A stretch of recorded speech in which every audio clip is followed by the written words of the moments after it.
Hello friends. I should have made this video ages ago, like right after the surgery, but I didn't. I know, I just didn't really feel like it, but I'm making it now.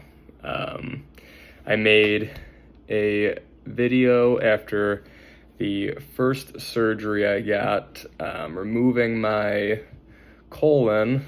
I'm doing a 3-stage J-pouch surgery, as they call it. Oh, you know what? I printed off with my colored printer. This is, if you Google J-pouch surgery, this is what you get. So this is the first stage. You get the colon taken out where the dotted lines are. And then you get a end ileostomy right here. You get the colostomy bags, all that sort of thing. And now I got the second stage, like a while ago now. It would have been, it was on my birthday. It was April 23rd, 24th. Yeah. Anyways,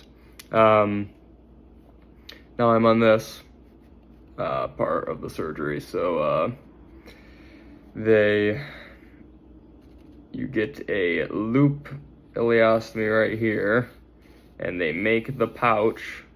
So they do the rest of the process before the third, where they reconnect everything with the pouch and the rectal stump. But this is what I got done, and this is what I'm talking about right now. But I ate an entire cheesecake for my birthday because the surgery was a day after my birthday.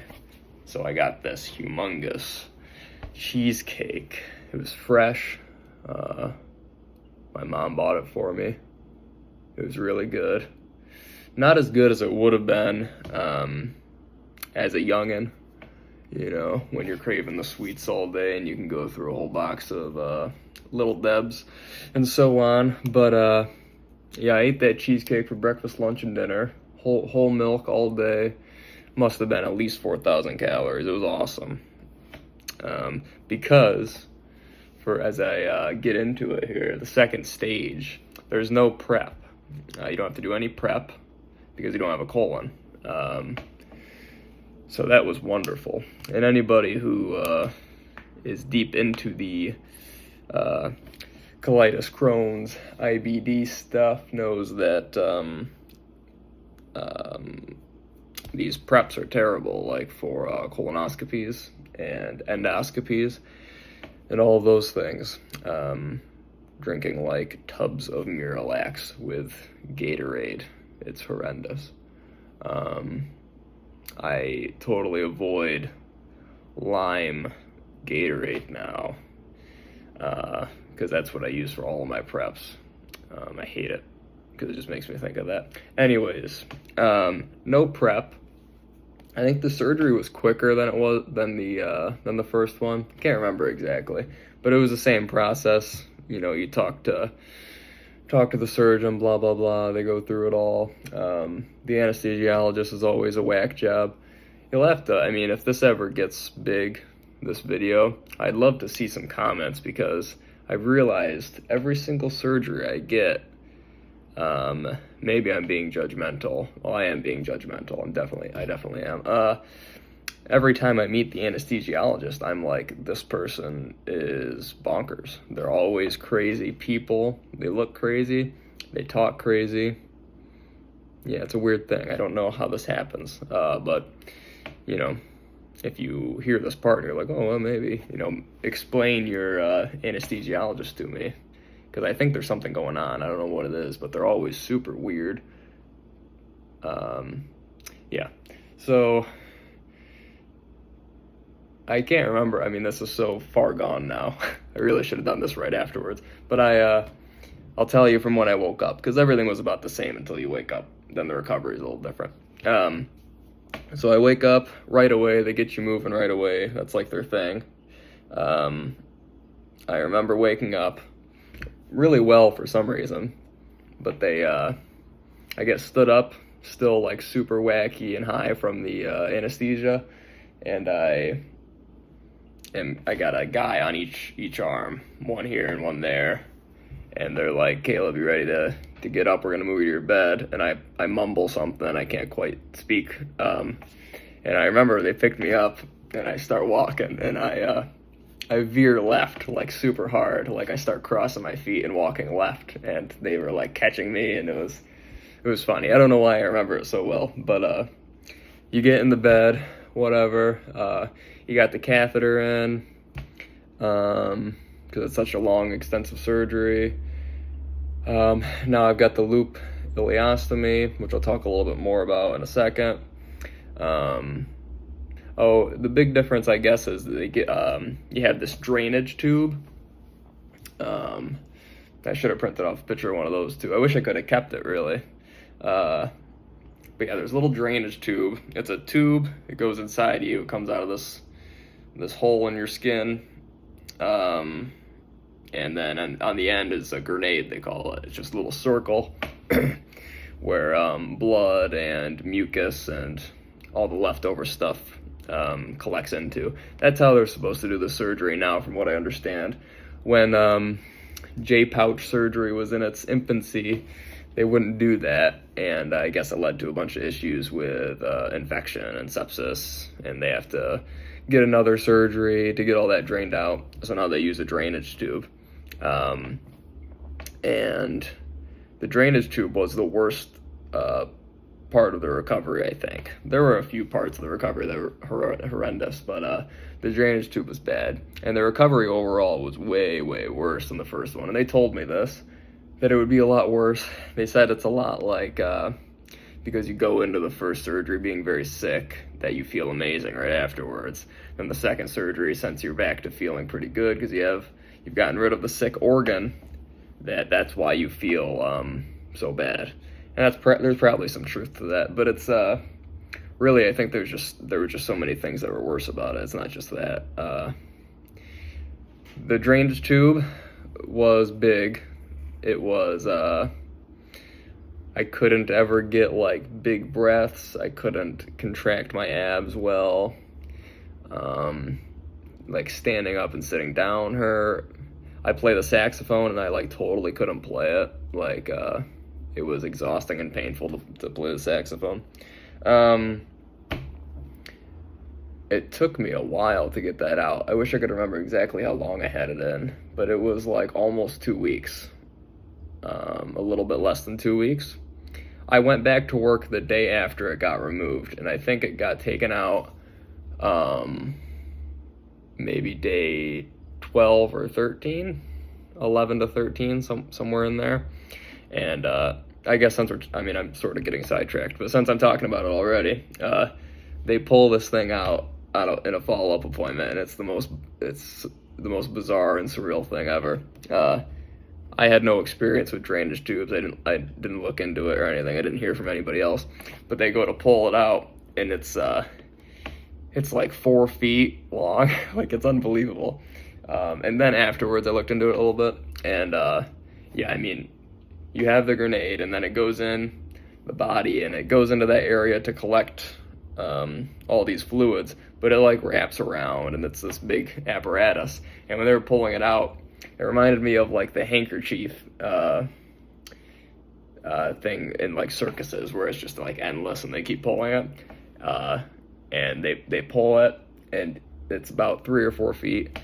But it was the biggest relief getting it out, and it's inside of you, so you can't feel it. Like, it's not painful when they pull it out, but it just feels like some tugging on the skin a little bit. And once it's out, I could go back to doing all the stuff that I was just complaining about a second ago. But that was the biggest issue in the recovery, was the drainage tube.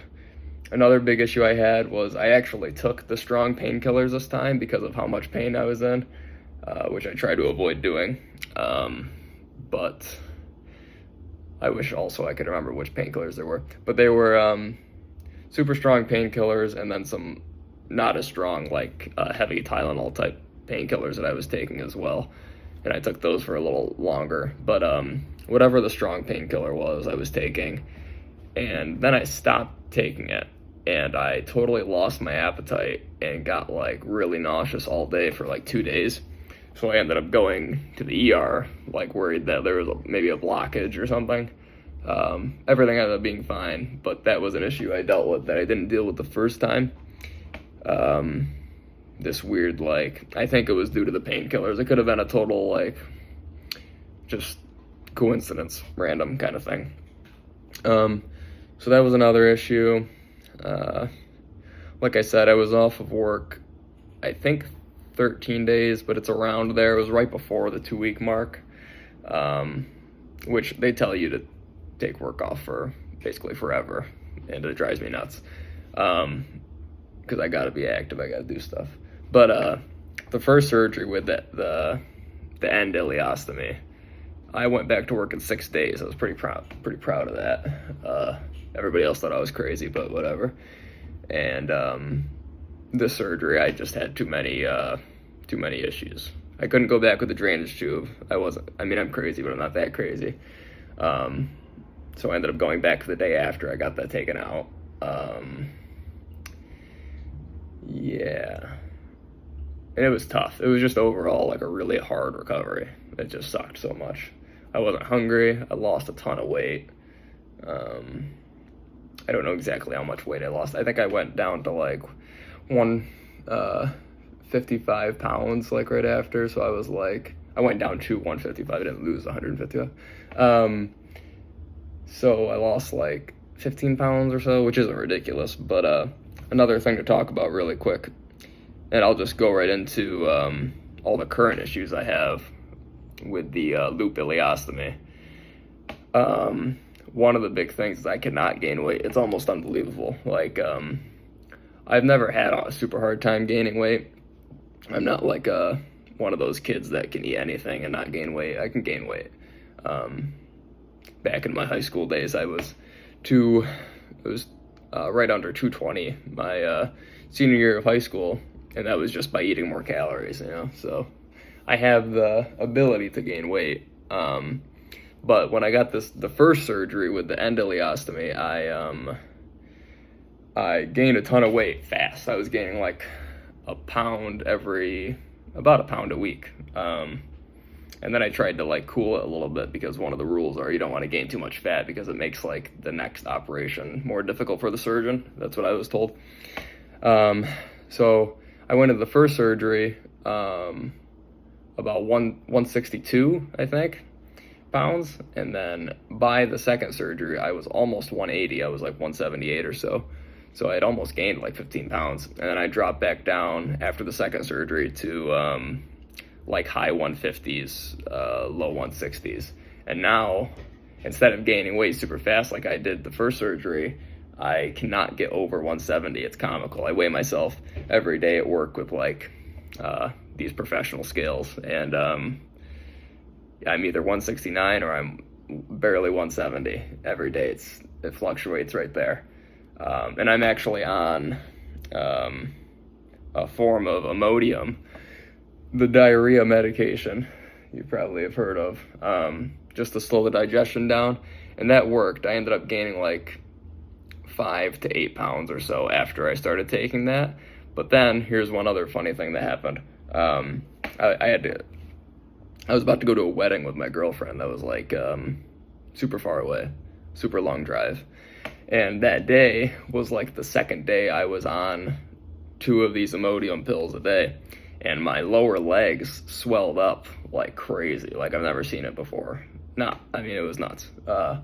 Tons of fluid in my like my calf down to my ankle, and a little bit in my feet, but mostly my lower legs.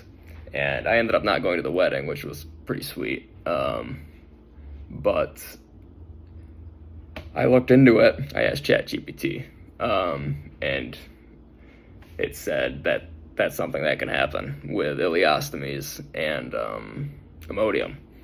So there's that. Maybe you watch this video and you're like, oh, that happened to me or something. I don't know. And then I stopped taking the Imodium for like a day and swelling went down, but I started losing weight again, so I just started taking it again, and now my legs swell every day, every day a little bit. But I elevate my feet when I sleep, and that will get me to a point where in the mornings my legs aren't swollen, rather than them just always being swollen. So I'll end the day with swollen legs like every day, but I'll wake up and they're not swollen. So I'm just managing it that way right now. Another big issue I had, that I still have, is just terrible skin irritation, which is way more common with loop ileostomies, because it's higher up in the intestine, and it's from, I guess I could be wrong here, but it's from like the walls of the intestine, like the output, which is like battery acid basically. So when it touches the skin, it totally eats it away. I think the term is like, I wrote it down, like peristomal dermatitis. But that's a huge issue I'm having. I didn't have that at all with the end ileostomy. It was basically like shitting still. Like everything was like almost totally normal. It was great actually. If I had to go back to the end ileostomy, I wouldn't even be that upset. But the loop ileostomy has been terrible. Just eats away at the skin. I have to change the bag way more often. I could have gone like 2 weeks on end with the end ileostomy, no issues. I'd only have to take it off because of the adhesive. It would start to fail. But with the loop, I should have taken a picture. Right, I have one. Maybe I'm not gonna add it, but maybe I'll think about it.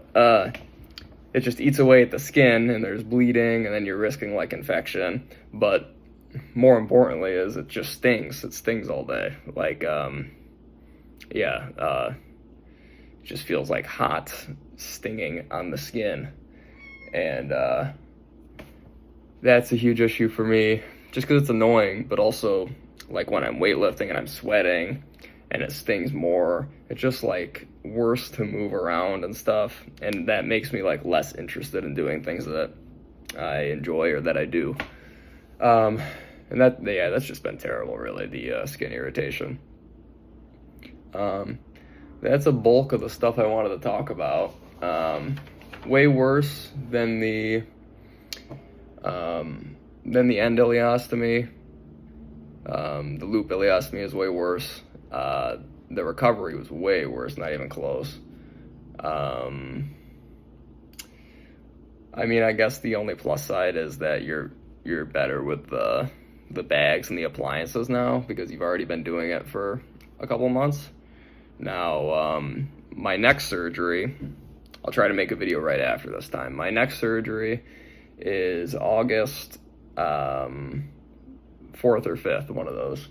And that'll be the ileostomy reversal. It's the last stage of the J-pouch surgery. And then you have, here, I'll show the picture again. You have the J-pouch is formed, and then it's connected to the rectal stump. So that's sort of like your replacement large intestine that you initially got removed when it was diseased or whatever. It's a super quick surgery. The recovery is also the best from what I've heard. It's super quick. Everything's super quick. The only issue is you have to, you have to learn to shit again. So that'll be the next challenge. But I'm super stoked. My big issue right now is my sleep habits are just absolutely terrible. I sleep with my feet elevated and I sleep seated because it's more comfortable with the bag and stuff. So I sleep on the couch upright with my feet elevated, like a recliner, but I don't have a recliner, so I use a rice bucket, and then on top of the rice bucket I have a yoga mat, and then on top of the yoga mat I have a pillow, and then I put my feet on top of the pillow. Yeah, so that's what I've been doing for the past month now. But yeah, last surgery, early August. I'll make a video right away so that it's all fresh in my mind. And then, and then hopefully I'll be back to making like cool training videos. If you haven't noticed, I have not been doing that because I've lost a ton of muscle and a ton of strength. I'll have to post some before or after photos too. it's not super upsetting because at least I'm not like internally bleeding all day and stuff. That's another thing too. My blood work is excellent now, so like, how am I gonna complain? I guess. Yeah. All right. Well, I'll leave you with that. I think I covered everything here. Yeah. All right. If you got any questions, please ask. I will answer them, especially because I'm not very big or popular. So whenever I see a comment, I get excited and I love to answer them. Subscribe, leave a comment, like the video. Yeah. All right. Love you guys. Bye.